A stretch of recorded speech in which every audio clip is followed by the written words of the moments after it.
Obi-Wan Kenobi versus Kakashi, Star Wars versus Naruto, Death Battle by, of course, Death Battle. Death Battle is sponsored by ExpressVPN. Protect your online privacy today at expressvpn.com/battle.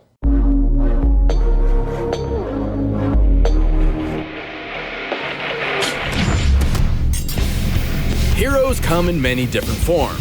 Some are heroic protectors of justice, and others are the teachers who guide us toward a brighter future. And sometimes they're both, like Obi-Wan Kenobi, the Jedi Master of the Galactic Republic from Star Wars. And Kakashi Hatake, the 6th Hokage of the Hidden Leaf and mentor to Naruto. He's Wiz and I'm Boomstick. And it's our job to analyze their weapons, armor, and skills to find out who would win a death battle. I'm into this. I want On to see the the distant scaling. planet of Tatooine lived an elderly hermit known as Old Ben. His heart heavy with regret and stories to tell. Cause he wasn't just some crazy old coot. He used to be a badass samurai space wizard. Obi-Wan Kenobi. Now that's a name I've not heard in a long time. I love a good Obi-Wan liner. Hello there. I think it's really funny because from what I understand, Alec Guinness hated Star Wars. As a child, Kenobi was inducted into the Jedi Order, warrior monks training in the Force over the course of their lives. And he was trained by the one and only Liam Neeson. Well, until he was murdered by Space Satan. Though not before they discovered a child of prophecy in Obi-Wan's future pupil, Anakin Skywalker. I have a bad feeling about this. Eventually, Kenobi rose to the top ranks of the Order, becoming a Jedi Master. Just in time for 2 back-to-back galactic wars. Sounds like fun when you've got his classic lightsaber, which can cut through basically anything with enough force. Get it? Including the duranium armor of General Grievous, which can tank volleys from starfighter cannons. It's an elegant weapon for a more civilized age. Cause, mutilating and decapitating people left and right is way more honorable. Kenobi Your average monk behavior. has studied 7 forms of lightsaber combat and is the undisputed master of Form 3, Soresu. Which is all about defense and waiting for your opponent to make a mistake to land a finishing blow.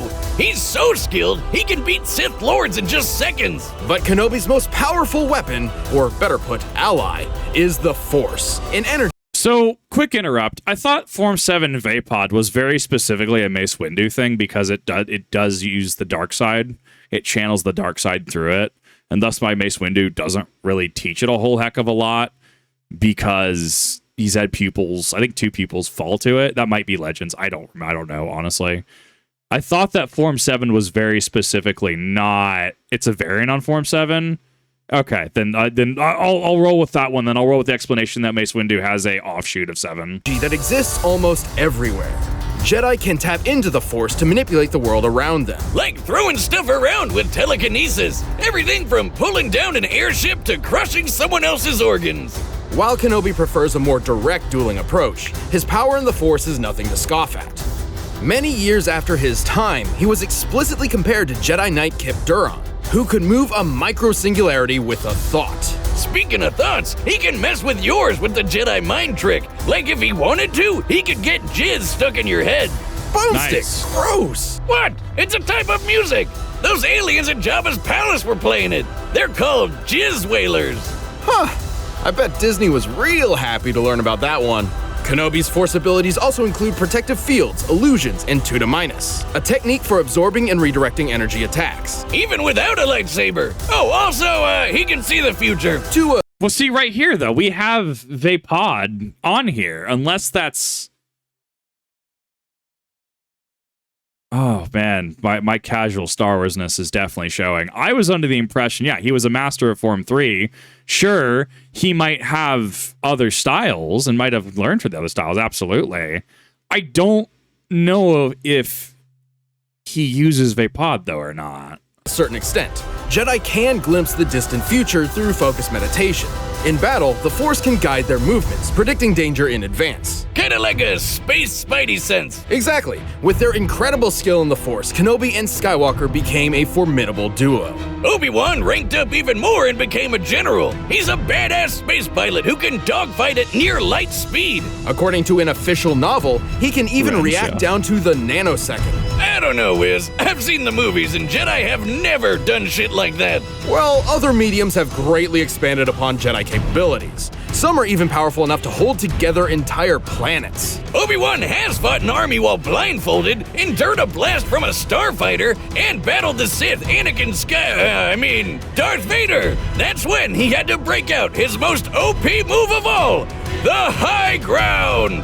By standing just a few feet above an opponent, Obi-Wan gains enormous extra powerfulness. He even warns you about it. Time for Anakin! I have the high ground! It's foolproof. Not exactly. Remember how Darth Maul had the high ground way back when? Against Obi-Wan himself? Where do you think he learned such an awesome move? Only Sith Satan could think of something so deadly. Uh-huh. Either way, Obi-Wan sadly failed where it mattered most. Ooh, that's definitely gonna be an F on the old Jedi report card. See me after class for an epic boss battle on a lava planet. But defeating his fallen student is no small feat. Anakin could telekinetically move starships fast enough to intercept hypersonic missiles. Based on the scale of this dreadnought and the distance it moved, this would need an energy over 21 megatons of TNT.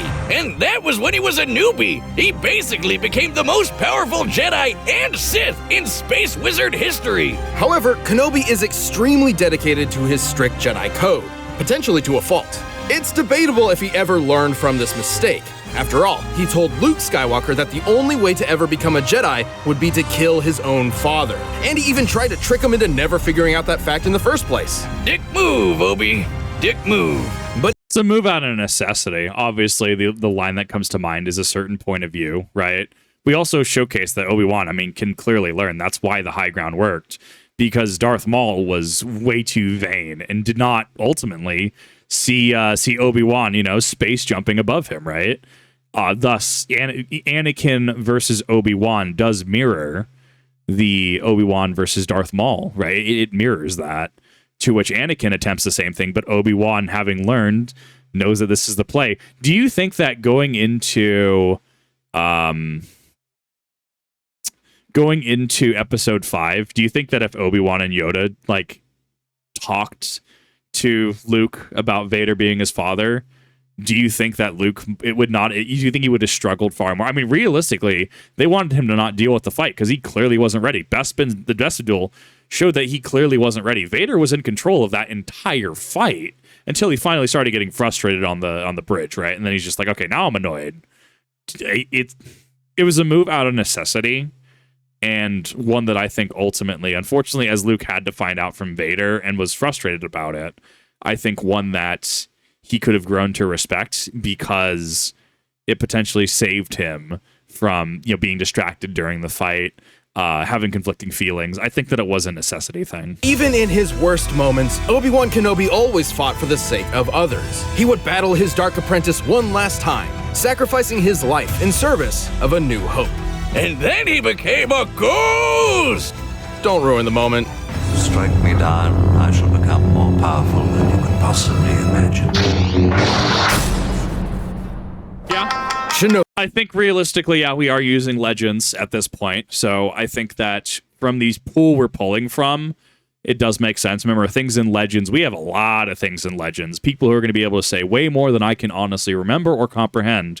We have things in legends like Darth Nihilus, Eating Worlds. We have Dark Scion, who is effectively immortal. Abeloth, obviously, although Abeloth is tiers above what we're discussing here today. Legends, Clone War era stuff, Clone War scaling, that is what we're using. So now onto Kakashi, who I'm much more familiar with. Hokage, mentor, friend. And porn addict! Kakashi Hatake is all of these, and generally a pretty relaxed guy for someone raised as a ninja assassin. You wouldn't know it at first glance that his childhood sucked balls. Like when his dad committed seppuku because he saved his friends instead of prioritizing a mission. In the shadow of disgrace, this cruel methodology of the ninja and his father's great mistake tore young Kakashi apart. Reminds me of my dad. What was his great mistake? He called it boomstick. Despite his hardship, Kakashi proved himself a prodigy, becoming a Genin at age 5, a Chunin at age 6, and a Jonin at age 12. For those of us who don't speak anime, he might as well have been doing ninja rocket science in the womb. He quickly mastered the use of chakra, a form of spiritual energy within all individuals that ninja can shape and weaponize. This is ninjutsu. He can walk up walls, heal wounds, and even make clones of himself. Plus, he's a master of taijutsu, aka punching people. But his deadliest technique of all is the 1,000 years of death. I don't know if he's proficient in medical ninjutsu. I will bring to the argument when after he gets stabbed with one of the Renegon rods, one of the Six Paths rods, fighting Obito, and they do the mutual strike, he has to sew himself up with his own med kit. If he was, Sakura or Tsunade or another part of the medical ninja corps, right? Reasonably, chakra emissions to try to heal or stimulate cellular regeneration, right? So I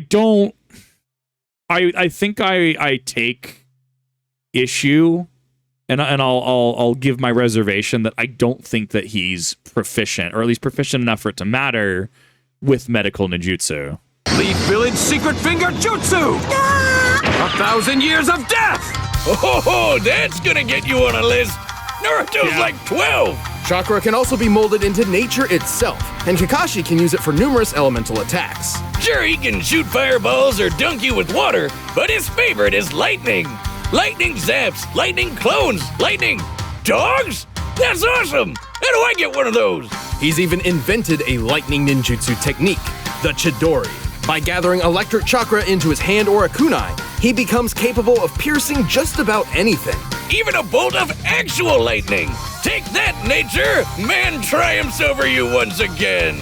This is where Kakashi's own Chidori got its moniker, Raikiri, Lightning Cutter. Ooh, now I know what I'm gonna name my lightning dog. The Chidori does have a downside though. Its speed and power are so great they give the user tunnel vision and make the attack generally uncontrollable. Basically, once you kick on the gas, you're zooming straight ahead, no matter what happens. Although, Kakashi eyed just the thing to fix it. Long story short, he was drafted into a war alongside his friends Rin and Obito. Shit went down and Kakashi lost an eye, so Obito handed over one of his when he decided to sacrifice his life. Holy shit, why don't I have any friends like that? Wiz, give me your eye. No! I'll give it back, I promise. Obito's eye wasn't an ordinary eye. He was an Uchiha, and this was a Sharingan.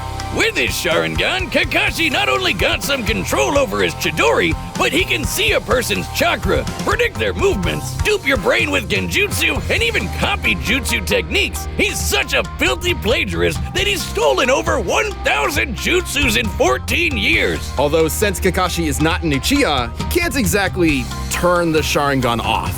And then Rin jumped in front of his Raikiri and kicked the bucket too. Man, this guy can't catch a break.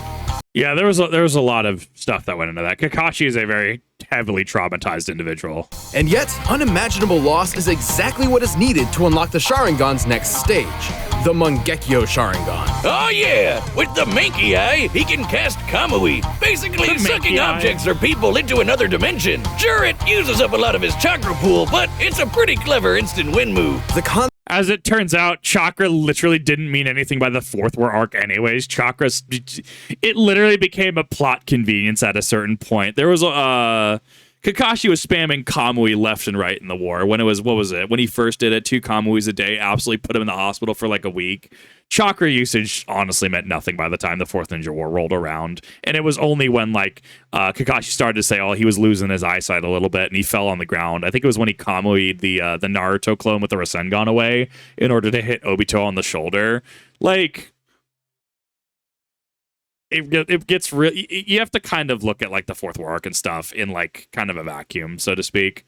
The scaling gets a little wonky when we get that far off. I will say as well, I do take a little bit of narrative criticism when it was heavily implied, at least, that Obito's Kamui was his short range and Kakashi's eye was the long range one. So Obito could, weave in and out of reality into the pocket dimension, because it was the close range one, right? So thus you try to punch him. He has the close range Kamui, a little bit of a windup if he's sending his whole body, right? But he sends parts of himself away. So your punch like phases through him effectively.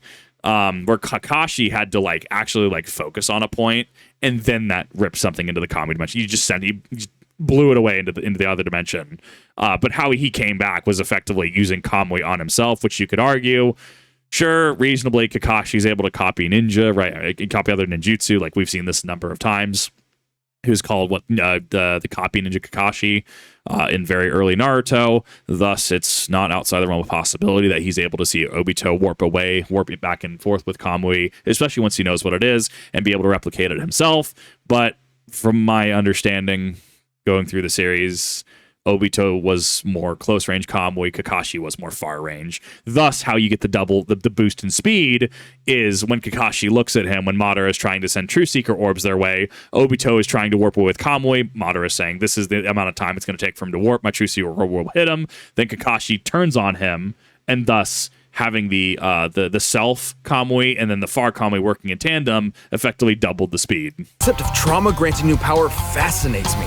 So, I've stolen Boomstick's entire beer hoard and placed it in a secure room with 200 tons of TNT. Wait, what? Amazing. Oh, you monster! What have you done? Do you feel anything? Just thirsty, sober, and punchy. Punchy? Makes sense. Next round's on Wiz. Well, for Kakashi, everything sort of worked out in the end. He became a teacher, and this new generation of ninja helped him learn that his dad was right all along. Friends do come first, unless they blow up all your beer. Wake up! The limitation on his copy ability is he cannot copy Kekkei Genkai, though, which, I mean, he has access to Kamui, so I guess we can kind of handwave that, but he can't copy, like, Haku's Ice release, right? He can't copy Sasuke's Enton, his Blaze release, right? Combining fire and lightning, things we know Kakashi has. He cannot copy Kekkei Genkai as he does not have the necessary, like, genetics to do so. Held his own against top-tier ninja like Zabuza, Pain, and even his old friend Obito. Back from the dead and evil now, because why not? Kakashi can definitely compare to fellow ninja master Jiraiya, who can blow up mountains. That takes over 18 megatons of TNT. And he's caught and sliced lightning. Based on the distance it moved before he caught it, he must have reacted within 70 microseconds and moved over 2,000 times the speed of sound. Sounds like ninja president material to me. Not too shabby for a guy who likes to read porn in public. Did I forget to mention that? Because he totally does. Kakashi of the Sharingan is nothing if not full of surprises. Right now, all I can give you is just death. I think it's Kakashi and Obi-Wan would have such great conversations, actually, especially because they do have parallels, like Kakashi losing Sasuke to Orochimaru, right? Trying to take care of his pupil. That's why he and Sasuke got in the fight that they did at the after the Danzo fight, right, on the Land of Iron Bridge. I can see the parallels here. Traumatized teachers who are effectively both child soldiers, trying to do their best, who are very skilled in their fields, and yeah, let's have them get together and do a death battle, shall we? I can definitely see the logic here. I think it might be in Obi-Wan's favor, though, especially if we were going like Star Wars Legends power scaling. I think Kakashi, it's probably going to come down to how linear his Raikiri is, how linear his lightning blade is. I think it's going to come down to the linearity. All right, the combatants are set, and we've run the data through all possibilities. But first, you know what's the best friend for teachers like these two? Beer! This episode of Death Battle is super special because it's sponsored by my favorite beer, Miller Lite. It's tough connecting with friends while we're all stuck at home, but as the original light beer, Miller Lite has always been there to bring people together through Miller time, even now. Take it from me, every day's a good day to bust out a can of old school Miller. We all know there's nothing better than cracking open a few cold ones with your pals, but even when What about crack open a few pals with the cold ones? Think about it. an evil virus is trying to take over the world, having a Miller Lite next to you easily makes every day that much better. Miller Lite tastes great and is less filling than other beers. Therefore, it won't get in the way of enjoying time with other people, including webcam calls. Yeah, pretty handy for a lightweight like you, huh, Wiz? Definitely. Wait, what? And let's be real, what else is gonna fuel these crazy versus debates? Miller Lite, the original light beer. While you're home, enjoy a classic. Available for delivery today. Celebrate responsibly. Miller Brewing Company, Milwaukee, Wisconsin, 96 calories and 3.2 carbs per 12 ounces. So grab one for yourself, cause right now it's time for a death battle! I would give it an 9 out of 10. I thought it was pretty short, sweet, to the point, pretty epic. Don't get me wrong. I don't really drink. Just don't really like the feeling it gives me. So not something necessarily aimed at me. I think that even though the read might feel flat to some people, and it kind of did to me a little bit in regards to the please drink responsibly kind of bit, right? Like, nice, whatever calories. That's just legal disclosures, right? That's one of those things that's just like, cool, let's just say the thing. So I actually don't hold it against it. I would give it a 9 out of 10, though. I actually really liked it.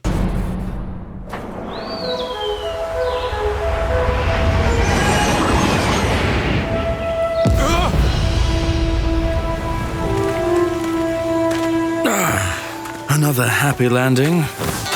Amazing. Hello there. Hold it. You're in Konoha territory.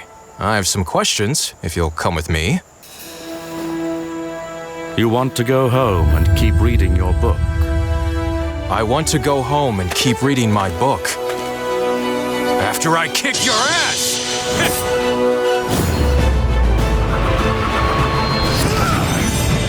Yeah, I get behind that.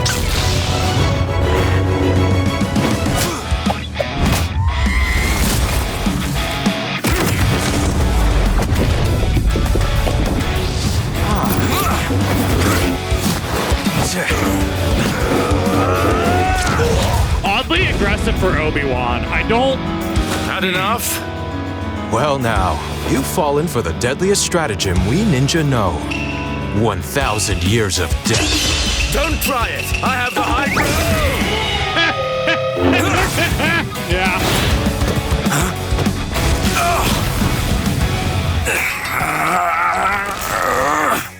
I guess I have the high ground.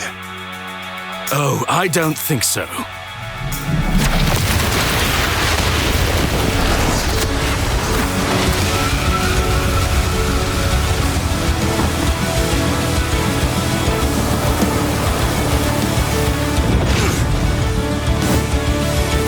Most impressive.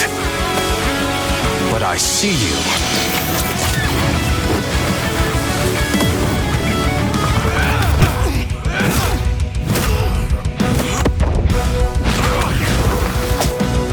Fire style!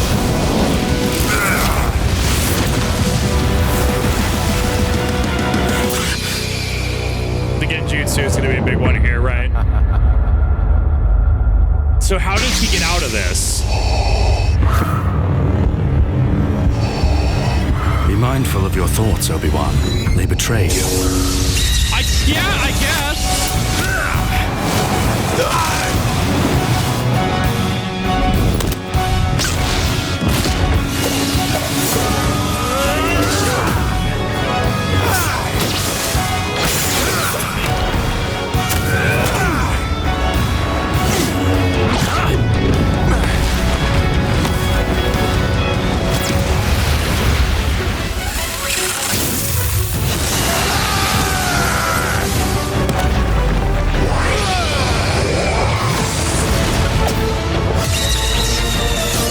Don't give up. Trust in the Force.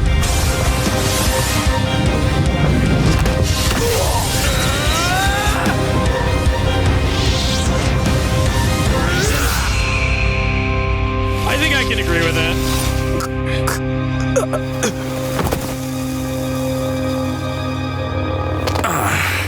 So uncivilized. Well, I think I can agree with it. So the thing we have to remember is that, I mean, Jedi are blocking blaster bolts, right? Like they're blocking blaster fire. I'm sure someone would have to do a speed calculation on that. So blocking kunai is one of those things. I mean, it's probably chump change, right? When we talk about Genjutsu in the Naruto verse, we have to talk about how disrupting one's own chakra, disrupting one's own kind of energy can snap you out of it.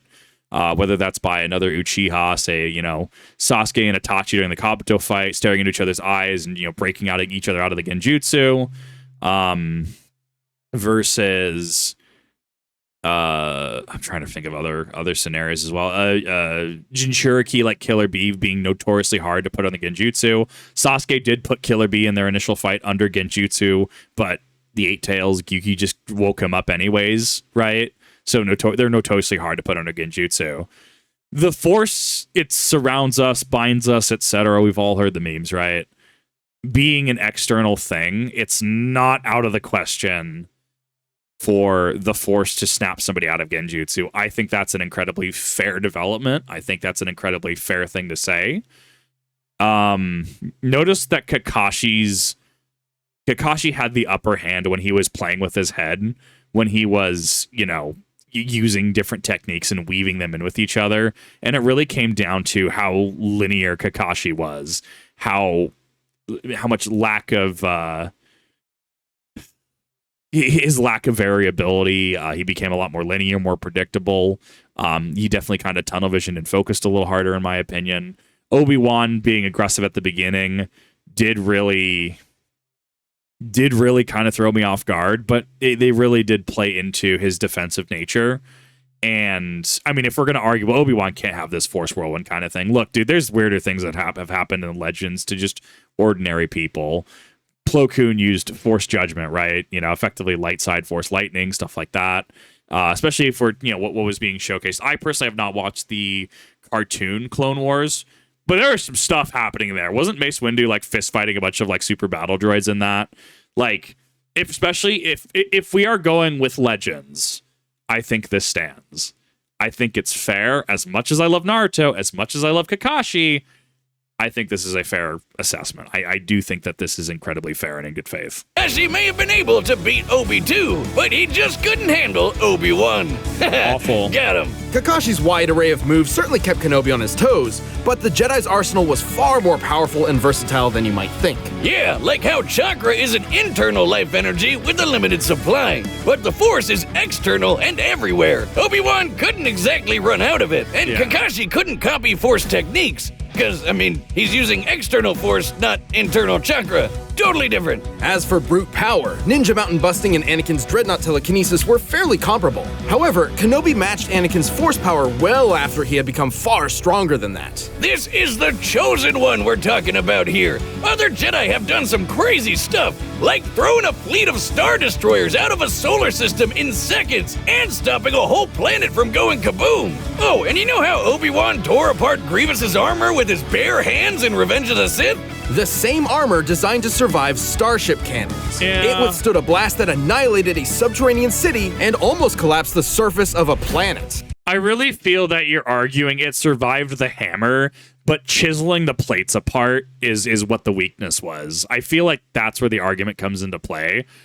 Feat of strength, absolutely.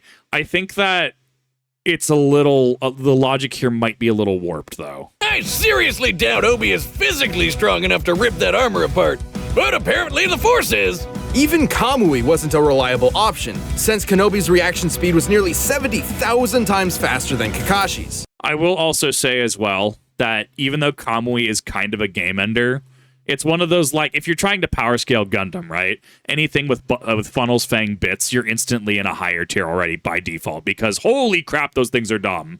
But, like, Kamui, so space-time ninjutsu, Kamui, flying Raijin, etc., puts you in a higher tier because of movement tech alone. Obito, and by extension Kakashi using Kamui, can just battlefield removal you. How do you come back from the Kamui dimension? Because they can just let you starve, right? For all intents and purposes, right? They don't have to deal with you that minute. They can starve you out. But there is a wind-up time to it, especially if we're talking a single eye here, and that eye does have to have it in its focal point. This is not Obito's, this is Kakashi's. So if Kakashi, and we proved with the Datara fight, right, that Datara was able to move out of the way just a little bit. Even his arm got ripped off, but because it does have that channel time, you are able to kind of move out of it, around it, etc. So anyone with relevant reaction speed is going to be able to avoid it. More than quick enough to avoid Kamui, especially with his precognition. But we can hear you shouting in the back. What about Kakashi's dual Mangekyo Sharingan that Obito gave him? And the perfect Susanoo? Which we didn't see the Susanoo, so I had assumed they omitted the Obito bit entirely. It's difficult to justify granting those to Kakashi at all, because they aren't really his. He could only use them when Obito's spirit briefly possessed his body. Even if he did, the results probably wouldn't change much. Remember that Kip guy who moved a black hole? Yeah, he was directly compared to Obi-Wan by Luke himself. If we're to take that at face value, this means Kenobi could theoretically call upon the Force to exert nearly 14 petatons of TNT. Way more than what Kakashi was packing. And even then, Obi-Wan could just crush his organs. shit, man, don't mess around with Jedi. I know it can seem strange to hear about Jedi being this powerful and deadly, but think of it this way. Part of the reason why the Jedi Code is so strict is because of this immense power at their fingertips. The Code tries to keep them, civilized in a way. But when you enter a death battle, throw those morals out the window. We're looking for who wins a no-holds-barred fight to the death. Kakashi had many impressive tools, tricks, and techniques, but Kenobi's brilliant speed, overwhelming force, and greater level of power won this bout. In the end, Obi won. The winner is Obi-Wan Kenobi. From a certain point of view. I can agree with that. Hey, thanks for watching this episode of Death Battle. If you want the battle music for yourself, you can get it by clicking the link down below. And if you want to watch more stuff, pick the boxes right over there. I love me some Naruto, but I do have to give it, especially if we're talking about Legends continuity. Movies can only portray so much as well. Danny Phantom versus American Dragon, that'd be an interesting one to watch, actually. That's kind of interesting. But yeah, like I think that the outcome is fair. I think there was a lot of rationality put behind it.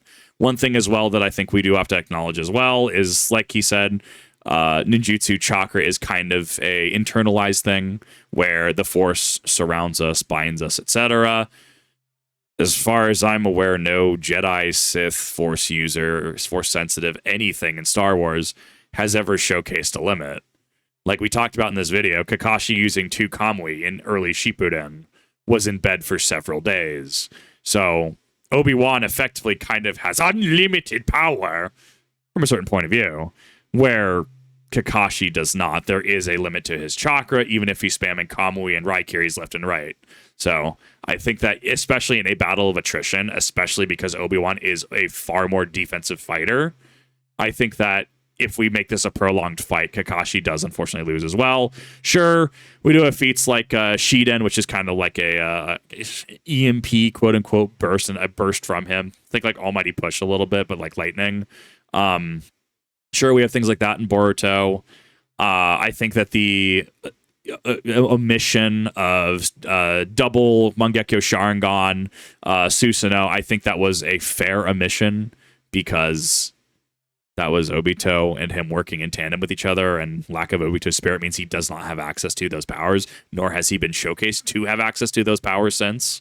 So, yeah, I think this was a really, really, really good video. I think I agree with the conclusion, but let me know what your guys' thoughts are. Appreciate it. Oh, also his taijutsu is nothing to scoff at as well from the Kakashi side of things, because Might Guy was literally the only person to really kind of like, aside from Hashirama, I guess, right? But like, one Rinnegan, 6-pass Madara, Night Guy almost actually game-ended him and took him out of the series entirely. Oh, I love that moment from Guy. But thank you everyone for watching. Really do appreciate it. And I'll see you in the next one.